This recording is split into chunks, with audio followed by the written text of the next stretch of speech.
আজকে আমি রান্না করব ডাব চিংড়ি। এই জন্য দেখুন একটা কচি ডাব কেটে নিয়েছি সুন্দর করে গোল করে, এবং এই যে ডাবের ভিতরে যে পানি, সেই পানিটুকু আমি একটা হাঁড়িতে নিয়ে রেখে দিয়েছি।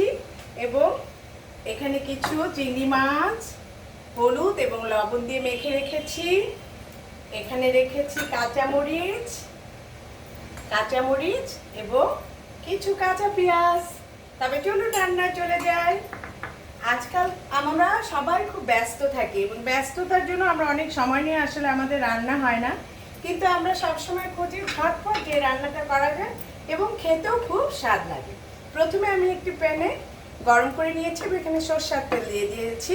এখন আমি এই যে চিংড়ি মাছ লবণ হলুদ দিয়ে মেখে রেখেছি, এটাকে হালকা ভেজে নিই।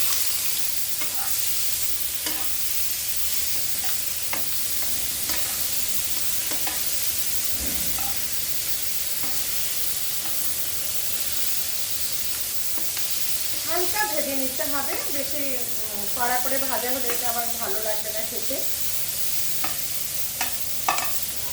আপনাদের যদি সরষের তেল ঘরে না থাকে অসুবিধা নেই, সয়াবিন তেলও এই রান্নাটা করা হয়ে থাকে।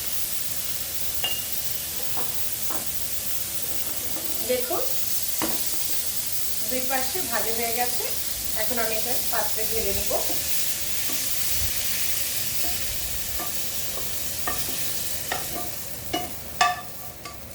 এখন এই পাত্রটাকে আমি সরিয়ে রাখবো।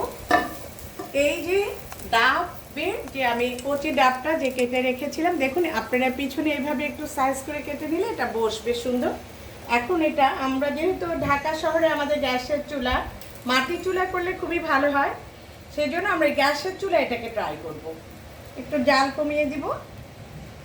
দেখুন আমি বসিয়ে দিয়েছি এবং এখানে আমি অল্প কিছু সরষের তেল ঢেলে দিব। দেখুন গোটা যে পেঁয়াজ রেখেছি, এই পেঁয়াজ দুটো দিয়ে দিলাম।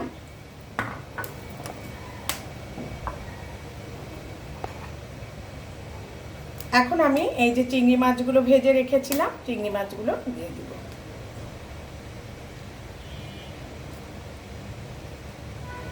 বড় সাইজের, আপনারা যদি বড় সাইজের ডাব পান সেটাও ভালো হয়, আর আমার মতো যদি এরকম ছোট সাইজ হয় তো কোনো সমস্যা নেই।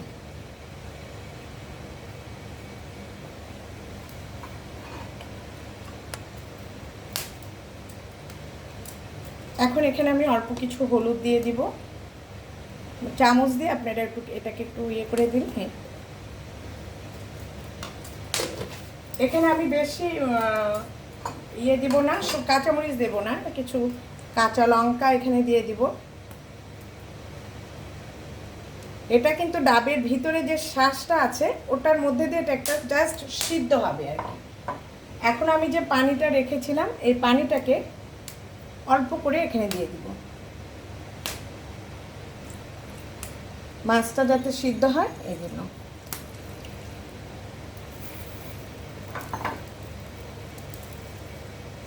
এখন কাজ হবে, ফয়েল পেপার থাকলে ভালো, এভাবে ফয়েল পেপার দিয়ে ঢেকে দিতে পারেন।